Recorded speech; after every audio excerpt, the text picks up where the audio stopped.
Mate, I don't even want to talk about it. I feel like there's something wrong with me. I feel weak talking about it. If I say, oh, my girlfriend narcissistically abused me, what does that mean? How am I supposed to go around saying that as a man and hold my head up? But at the end of the day, either you were narcissistically abused by your girlfriend or you weren't. Is it manly to deny reality? No, but you know what I mean? I don't want to sound like I'm whinging because my girlfriend has been mean to me. It's not like she hit me or anything. She's just saying stuff that I don't like, and she does stuff I don't like, and then we have arguments and she's just really nasty. That's all she's doing. So somebody who's consistently breaking your boundaries, abusing your trust, and not reciprocating the love that you've shown her over time, you don't see that as a serious problem. Yeah, when you put it that way, I suppose it does sound a little bit worse like that, yeah. Let me tell you what I think is happening. I think you've got an idea of being a man and of masculinity that's a little bit off. So there's things that we generally value as men, like stoicism, like putting up with pain, like honoring your word, like not giving up, you know, suffering in silence, which can all be good things in the right context, which can all be necessary in the right context in situations of extreme hardship. But in this scenario particularly, it's really not helping you. It's keeping you locked into a situation that's ultimately destroying you from the inside out. Lad,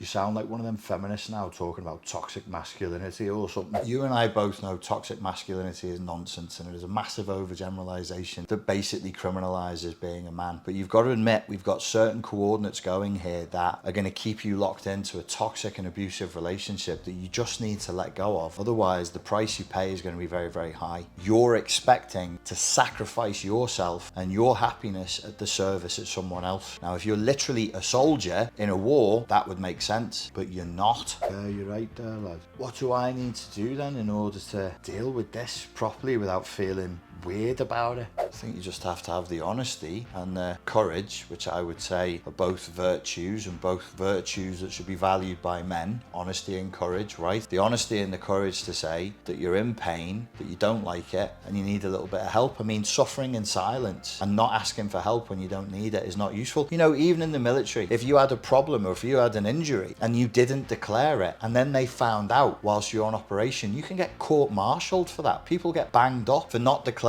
that you've strained your ankle or that you've got sunburn or you're dehydrated because you risk everybody else. It is actually manly to say there is a weakness in the system here and I need some help. So are you willing to be honest and to ask for help? Well, I think you just said I wasn't in the military, but yeah, no, I take your point. I'm just not used to it though. I've never done it before. I don't really want to do that and then go and sit in a room and talk to somebody and cry and talk about my childhood. Lad, I'm not into all that. Ultimately, mate, you've never done therapy. You've never even given it a chance. It's not about sitting in a room and crying and talking about your childhood. It's about having an open conversation with another adult who's not related to your relationship, who doesn't know either of you, who's there with your best interests at heart, even just professionally, even just in a totally indifferent professional way. They could offer you feedback that nobody else is going to give you, and you do need to talk about this with somebody in order to get through this. Don't want to do it. It's just, mate, it's not for me. It's uncomfortable. Do you want to know how high male suicide rates are compared to women? Do you want to know how frequently we die younger than women do? Some of this could be stress related, you know, and the fact that we're a little bit less willing to talk about things when we're in pain and to just admit when things aren't going well. If it sucks and you're in pain, you should get help with it, don't you think? And apart from anything else, you're talking about being uncomfortable. I'm going to therapy being uncomfortable, but how uncomfortable do you feel now? There's lads out there who end up in alcohol and drugs and cheating and just mess. They just ruin their lives over this just because they won't go and have a conversation with somebody. That sounds like cowardice to me, mate. Yeah, you've probably got me there, you know. I don't want to do it because I'm scared of doing it. That's what the problem is. Don't be scared. Just go. It's a conversation. You get to choose the therapist. You can interview them first. They'll always talk to you for 10 minutes first, or most of the good ones will. See if you get on with them. See if you've got rapport with them. If you can have a laugh with them. There's some really sound ones, really, really down-to-earth ones. You have a chat with them and you see if you can make things a little bit easier to deal with. You should at least give it a go once. You've got to try at least once, haven't you? You've got to at least be willing to give it a go once. Fine, yeah, I'll give it a go once. Because if I don't, you're not going to shut up and leave me alone, are you?